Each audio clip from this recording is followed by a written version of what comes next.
আজ আমি চলে এসেছি কালী পুজো দেখতে। মল্লারপুর থেকে ঠিক ২ কিলোমিটার দূরে অবস্থিত তারাচি গ্রাম। এখানে কালী পুজো খুব সুন্দর হয় আর আমি প্রতি বছরই এই মাকে দর্শন করতে আসি। তাই আজও আসছি আমি এই মাকে দর্শন করতে। মা বিরাজ করেন পাকুড় গাছের নিচে। আর সবথেকে বড় কথা, মা আছেন এই চৌরাস্তা মানে রাস্তার মাঝখানে এবং চারিদিকটা ঘিরে দিয়েছে আর খুব সুন্দরভাবে সাজসজ্জা করেছে। আর আমার খুব ভালো লাগে এখানে এসে যে মায়ের দর্শন করি। তারপরে একটু ঘুরে দেখাই তোমাদেরকে মায়ের চারিদিকটা।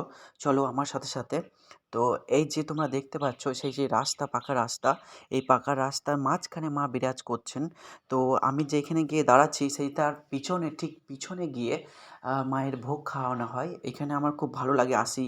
আর যে আমার পিছনে তোমরা দেখতে পাচ্ছ সেই পিছনে মায়ের ভোগ খাওয়াচ্ছে, তো সেই ভোগের কিছু অংশ তোমাদেরকে দেখাই। তো আমিও সাথে সাথে ওই ভোগ, মায়ের প্রসাদ গ্রহণ করার পর আমার যে সামনে মা আছেন তার সামনে মেলা বসেছে। তো সেই পুরোটা মেলাটাকে তোমাদের একটু দর্শন করাই।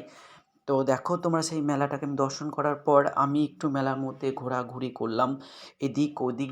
আমার তো এখানে কেনাকাটার কিছু নেই, তাও আমি একটু ঘুরে ঘুরে দেখলাম। তো সামনে দেখছি বাচ্চাদের জিনিসপত্র বিক্রি করছে, তো দেখে একটু ভালো লাগলো। তো আমি সামনের দিকে আরেকটু এগিয়ে গেলাম, এগিয়ে গিয়ে দেখছি যে মেলার মধ্যে অনেক রকমের নানা রকমের জিনিসপত্র বিক্রি চলছে।